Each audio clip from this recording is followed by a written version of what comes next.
So hello anime lovers, स्वागत है आपका कॉर्स एनिमे एक्सप्लेन चैनल पे। और आज की इस वीडियो में मैं आपको हेल्स पैराडाइज का एपिसोड 4 एक्सप्लेन करूंगा, जिसका नाम है हेल एंड पैराडाइज। पर अगर आपने हमारे चैनल को अभी तक सब्सक्राइब नहीं किया है तो कर लीजिए, ताकि आगे के वीडियोस आपको मिलते रहें। तो बिना किसी देरी के एपिसोड स्टार्ट करते हैं। Let's begin.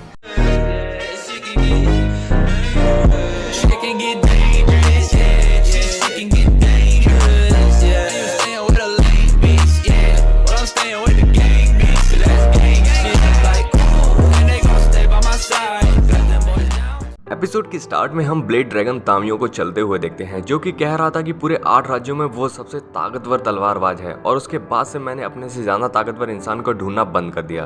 तभी एक लॉर्ड जिसका नाम तासुमी करके था, उसने मुझे अपना ऑफिसर बनने के लिए ऑफर किया और वो बहुत महान आदमी था। उसके नाम के कैरेक्टर का मतलब भी ड्रैगन बनता था, तो मैं मान गया और उसके पास बात करने के लिए गया। फिर अगले सीन में वो दोनों ड्रिंक करते हुए बात कर रहे थे। तभी वो लॉर्ड कहता है कि तामियो, भले ही तुम ब्लेड ड्रैगन हो, पर एक रियल ड्रैगन को तुम कभी नहीं मार पाओगे। और ये सुन के तामियो को गुस्सा आता है और वो फिर उसके मैंसन के सारे ड्रैगन्स गेट को तोड़ देता है।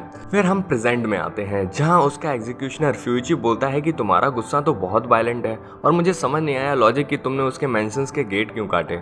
और तामियो भी उसकी बात से सहमत था और बोलता है कि इसीलिए उन लोगों ने मुझे मारने का ऑर्डर दिया, लेकिन जब मैं इस जगह से बाहर निकलूंगा तब फिर से उसके मैंशन को खत्म कर दूंगा।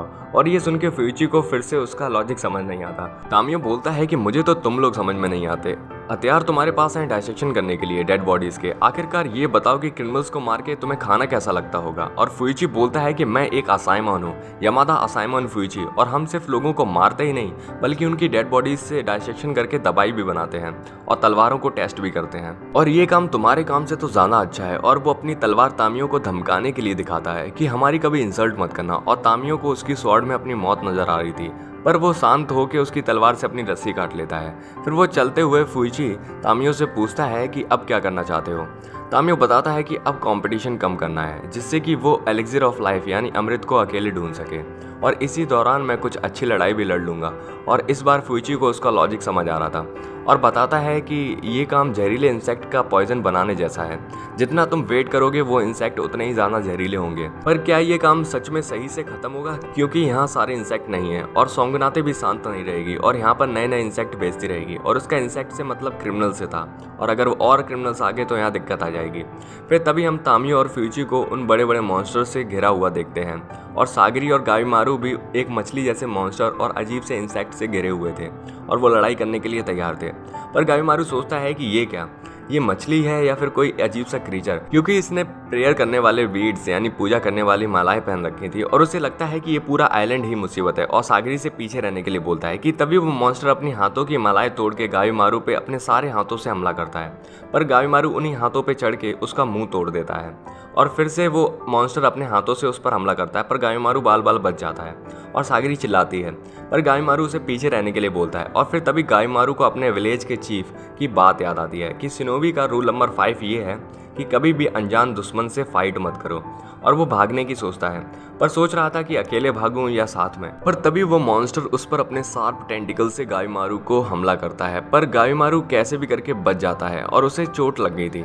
और सागरी उससे पूछती है कि तुम ठीक हो ना, और मुझे नहीं लगा था कि तुम्हें भी चोट लग सकती है। गाविमारू उससे भागने को कहता है और वो देखते हैं कि वो बड़े बड़े अजीब से मॉन्स्टर से घिर चुके थे और वो सारे मॉन्स्टर हंस रहे थे। और तभी गाविमारू के पास और कोई ऑप्शन नहीं था और वो निंजुत्सु यूज करता है, और वो एक मॉन्स्टर के गर्दन में अपने हाथ डाल के निम्बो एस्थेटिक ब्लेज का यूज करता है और वो मॉन्स्टर जल रहा था। फिर तो वो एक एक करके सारे मॉन्स्टर को जला रहा था या उन्हें काट रहा था उनके हिस्सों में, जैसे कि किसी का हाथ काट देना, किसी की गर्दन। और ये देख के सागरी सोच में पड़ जाती है कि ये जगह आखिर चीज क्या है, और मुझे पता चल जाना चाहिए था यहाँ आते ही कि ये जगह बहुत खतरनाक है। और फिर तभी वो सोचती है कि ये जगह स्वर्ग यानी पैराडाइज है या फिर कुछ और तभी एक बड़ा सा मॉन्स्टर उस पर हमला करता है और उसे कुछ इंसेक्ट भी पकड़ लेते हैं। तो वो अब फंस चुकी थी और गाविमारू ये देख के कंफ्यूजन में था कि उसे बचाऊं या रहने दूं, और वो एट लास्ट उसे बचा लेता है और अपनी गोद में पकड़ लेता है। पर तभी उस पर फिश मॉन्स्टर हमला करने वाला था कि तभी वहां एक एग्जीक्यूशनर आता है और वो उसे अपनी तलवार से मार देता है।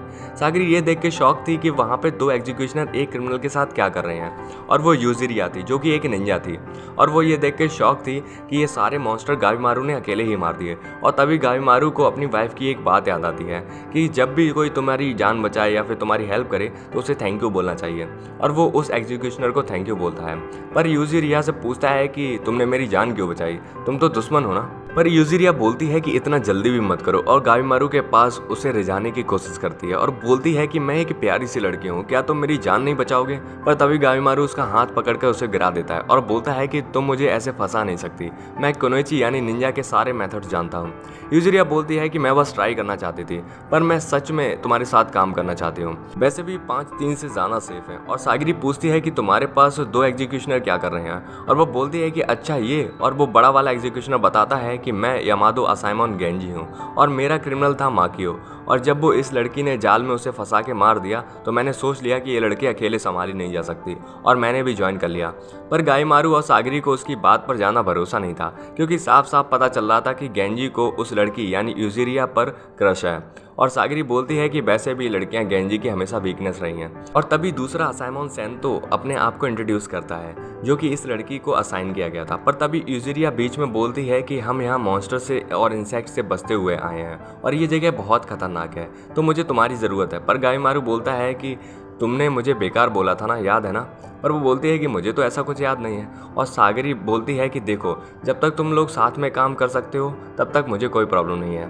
और यूजिरिया गाविमारू को गले लगा लेती है और आई लव यू बोलती है। पर गाविमारू फिर से उसे गिरा देता है और गाविमारू बोलता है कि मैं तुम्हारे साथ काम नहीं कर सकता, क्योंकि मैं एक कुनोइची पर कभी भी भरोसा नहीं करता। और यूजिरिया बोलती है कि भरोसा, क्या तुम बच्चे हो। और वो गाविमारू को अपने पैरों से फंसाकर अपने पास ले आती है और बोलती है कि हम एक दूसरे को कभी भी धोखा दे सकते हैं, और जब एलिक्सिर ऑफ लाइफ यानी अमृत मिल जाएगा तो कोई एक तो मरेगा ही, पर तब तक हम साथ में रहेंगे। और क्या हुआ, तुम मुझसे डर रहे हो क्या। और गाविमारू पीछे हटता है और यूजिरिया एक्टिंग करने लगती है एक क्यूट सी बच्ची की तरह कि क्या हुआ गाबी, तुम एक कमजोर लड़की की मदद नहीं करोगे। और गाविमारू कहता है कि तुम इससे अपना टाइम वेस्ट कर रही हो। और गाविमारू पूछता है कि तुम्हारे साथ काम करने से हमें फ़ायदा क्या होगा। और वो बताती है कि मैं तुम्हारी पावर्स के बदले ये सारी नॉलेज दूंगी। जैसे कि तुम्हें लगता होगा कि यहाँ सबसे बड़ी प्रॉब्लम मॉन्स्टर हैं, पर असल दिक्कत तो यहाँ के कीड़े हैं, जैसे इंसानों के चेहरे वाली तितलियाँ जो कि मॉन्स्टर्स के आसपास रहती हैं, पर उनकी हरकतें और वो कहाँ रहती हैं वो जगह पता नहीं। लेकिन उनके स्केल्स यानी बॉडी में भ्रम में डालने वाले यानी हेलुसिनेशन और जहरीले पॉइजन हैं। गाविमारू पूछता है कि तुम्हें ये सब कैसे पता चला, और वो बताती है कि उसने ये सब माकियो पर टेस्ट किए थे। फिर सेंतो बताता है कि यहाँ पर ज़्यादातर मॉन्स्टर बुद्धिस्ट और ताओइस्ट डिज़ाइन की चीज़ें पहनते हैं, और बुद्धिज़्म और ताओइज्म रिलीजन दोनों ही एक दूसरे से काफ़ी अलग हैं, पर यहाँ वो काफ़ी अच्छे तरीके से मिक्स हैं। और मुझे ये जानने में दिक्कत आ रही है कि ये जगह पैराडाइज यानी स्वर्ग है भी या नहीं। और सागिरी कहती है कि तुम सही कह रहे हो, देखने में तो ये मॉन्स्टर फिक्शनल कैरेक्टर जैसे लगते हैं, पर तलवार से काटो तो किसी इंसान जैसे लगते हैं। और यूजिरिया बोलती है कि तो ठीक है, हम साथ में काम करेंगे और पता करेंगे कि ये सब क्या है। पर गाविमारू उससे पूछता है कि तुम इतनी आसानी से ये सब कैसे बता रही हो, क्या तुम्हें इतनी बचने की जल्दी है। यूजिरिया सीरियस सोच के बोलती है क्योंकि मेरी एक छोटी बहन है जिसको एक लाइलाज बीमारी है, तो उसे दवा के लिए मैं एक शिनोबी बनी और मैंने बहुत कठिन ट्रेनिंग की काय ऑफ कासुमिदानी के साथ। और गाविमारू बोलता है कि काय शिनोबी मिजोरे दानी से था और वो झूठ बोल रही थी। और गाविमारू समझ जाता है और यूजिरिया बोलती है कि तो तुम्हें सच में जानना है कि मुझे बचने की इतनी जल्दी क्यों है। एक्चुअली मेरे पास कोई खास रीज़न नहीं है, मैं अभी यंग हूँ तो मरना नहीं चाहती, और ये बात तुम शिनोबी कभी नहीं समझोगी क्योंकि तुम बस सोंगुनाते के गुलाम हो और वही करोगे जो वो कहेंगे बिना कोई सवाल के। पर गाविमारू यूजिरिया से फिर से पूछता है कि सच बताओ, माकियो के साथ तुमने क्या किया था। यूजिरिया उसका सवाल का कोई सही से जवाब नहीं देती और बोलती है कि तुम्हें लोगों की ज़िंदगी की इतनी परवाह है तो तुम भी मरोगे। और गाविमारू उसका साथ काम करने के लिए मान जाता है और वो फिर से एक्साइटेड होकर गाविमारू को गले लगा लेती है। और फिर से गाविमारू उसे नीचे गिरा देता है और बोलता है कि मेरी वाइफ ऑलरेडी है। और सेंतो उसे इन्फॉर्मेशन देने के लिए बोलता है और वो फिर आपस में बात कर रहे थे। तभी सागिरी दूर खड़े हुए उसे चक्कर आ रहे थे और वो बेहोश हो जाती है। फिर हम अगले सीन में तोमा नाम के एक बंदे को देखते हैं जो कि सिर्फ 1 महीने में ही यामादा असाइमन बन गया था और उसे आइजन एक एग्जीक्यूशन देने की सोच रहा था, पर वो खुद से एक क्रिमिनल को चुनता है। फिर वो उसी क्रिमिनल के पास जाता है और वो और कोई नहीं बैंडिट किंग चोबे था जो कि उसका बड़ा भाई था। और वो बोलता है कि अपने छोटे भाई को थैंक्स नहीं बोलोगे, आखिरकार 1 महीने तक मैं ट्रेनिंग करता रहा यामादा क्लैन में ज्वाइन करने के लिए। और चोबे बोलता है कि मैंने भी 1 महीने तक यहाँ का टॉर्चर सहा है। तोमा बोलता है कि अब आप ज़्यादा हैंडसम लग रहे हैं और चोबे बोलता है कि अब बताओ कि यहाँ से कैसे निकलेंगे। और वो बताता है कि एक तरीका है और वो वही स्क्रोल पकड़े था जो कि गाविमारू को दिखाया गया था एपिसोड 1 में, उनकी आज़ादी का सर्टिफिकेट। और तोमा बोलता है कि बदलाव का मतलब होता है अपने आप को बदलना किसी भी सिचुएशन के हिसाब से। और फिर हम प्रेजेंट में देखते हैं कि वो दोनों भाई मॉन्स्टर से घिरे हुए थे। और चोबे बोलता है कि क्या ये जिंदा है, अगर ये जिंदा है तो ये मरेंगे, और हंसता है और सबको काट के मार रहा था। तोमा ये देख के बहुत खुश था कि उसका बड़ा भाई कितना फास्टली सिचुएशन को समझ गया और उन पर अटैक कर दिया।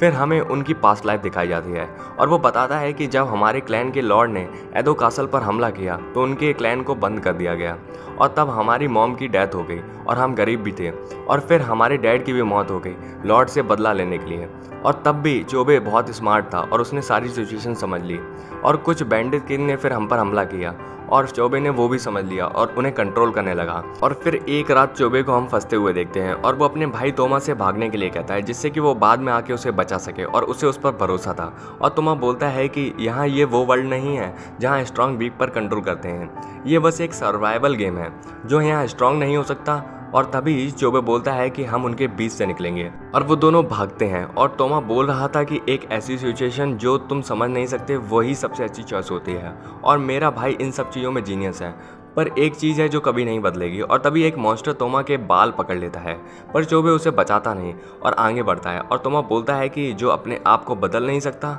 वो बेकार है, और इसीलिए मेरा भाई इतना स्ट्रांग है। और तोमा हंसता है और उन मॉन्स्टर को मार रहा था, पर तभी वहाँ चोबे स्पीड में आके उस मॉन्स्टर को एक बड़े से वेपन से काट देता है। और चोबे बोलता है कि तुमने मुझे टाइम दिया नया हथियार लाने के लिए। और तभी उस पर एक मॉन्स्टर हमला करता है, और वो मॉन्स्टर बोल रहे थे कि मर्डर करना पाप है, ये इंसेक्ट अभी जिंदा है और ये फिश भी। और ये देख के वो लोग हैरान थे कि वो बोल सकते हैं, और उनसे घिर चुके थे।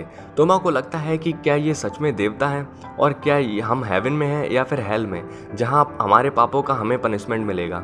और चोबे बहुत गुस्सा होता है और एक एक करके सारे मॉन्स्टर को मार रहा था, और बोलता है कि मैं ये सुन सुन के पागल हो गया हूँ, ये पाप, ये क्राइम, ये सब मुझे समझ नहीं आता, और तुम लोगों ने ये सब डिसाइड किया था, तो तुम ही लोग अभी ये भुगतोगे। और मैं किसी को यहाँ ये नहीं कहने दूंगा कि मैं क्या करूँ और क्या नहीं, मैं खुद का लॉर्ड हूँ और मैं खुद का ही भगवान हूँ। और वो सारे मॉन्स्टर को मार चुका था, और तोमा ये देख के काफ़ी खुश था। और फिर से हम उनकी पास्ट लाइफ को देखते हैं, जहाँ तोमा रो रहा था अपने मॉम डैड के खोने के लिए, और चोबे आके बोलता है कि शांत हो जाओ, यहाँ तुम अगर अपनी वीकनेस दिखाओगे तो तुम मारे जाओगे, और अगर तुम्हें नहीं पता कि तुम्हें क्या करना चाहिए और क्या सही है तो अपने भाई पर भरोसा करो, और मैं तुम्हारा बड़ा भाई हूँ तो तुम्हें दिखाऊंगा कि क्या सही रास्ता है, और मैं हमेशा सही होता हूँ। और फिर चोबे बोलता है कि मैंने प्लान बना लिया है कि हम सारे मॉन्स्टर्स को और क्रिमिनल्स को मार देंगे और एलिक्सिर ऑफ लाइफ यानी अमृत को खुद पी जाएंगे, और फिर हमें मौत भी ये नहीं बता सकेगी कि हम कैसे जिंदा रहें। और तोमा हंसता है और बोलता है कि क्या ये आसान होगा, क्योंकि ये आइलैंड बहुत खतरनाक है और वहाँ का हर एक इंसान बचने की कोशिश में है। जो स्ट्रांग होगा वो बचेगा, जो वीक होगा वो मारा जाएगा। और यहीं पर ये एपिसोड खत्म होता है। वेल, तो ये एपिसोड भी काफ़ी इंटरेस्टिंग था। आपको कैसा लगा हमें कमेंट करिए। तो आगे देखेंगे कि उनके साथ आगे क्या होगा। तो जानने के लिए मिलते हैं नेक्स्ट एपिसोड में। तब तक के लिए बाय बाय, सायोनारा एंड अरिगातो फॉर वॉचिंग।